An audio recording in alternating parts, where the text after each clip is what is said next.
Competency number 13. Was the technical information comprehensive, appropriate and accurate? This is where part 1 comes in. And part 2, well, in fact, everything that you've been learning throughout your journey. So any sort of corner cuts you've been doing throughout the learning process will be magnified under this competency if you're giving incorrect information. If you don't know it, I always say, admit you don't know, but you'll find out. But what you understand to be the law or the rule is this, this and this. I always say to my PDIs, if you can have a highway code handy, you can actually look it up there and then. It doesn't take long to sort that out on a lesson, and it really helps the learner to read and reflect for themselves.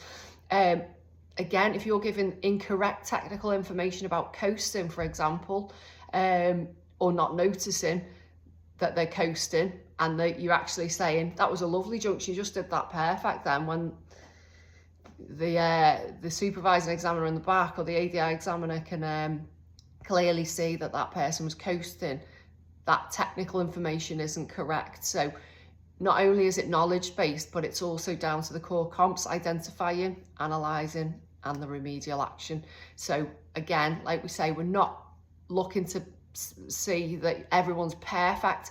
I know I've still got a hell of a lot to learn. I'm always learning.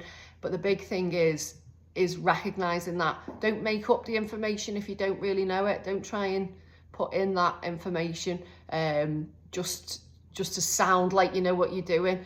Admit it. Do you know what? I actually don't know the answer to that. That's such a good question.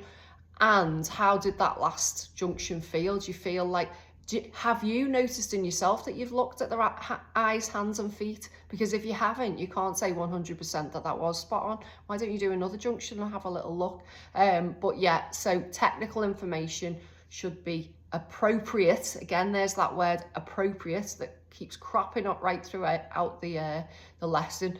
Is it appropriate to that learner and what they need to learn at the moment, or to the faults that's happening? Is it appropriate? We're not just randomly chatting about speed and irrelevant information that the council's just decided, when we're not actually doing that on the lesson. Is it appropriate to that learner and what they need to know? Hope this helps.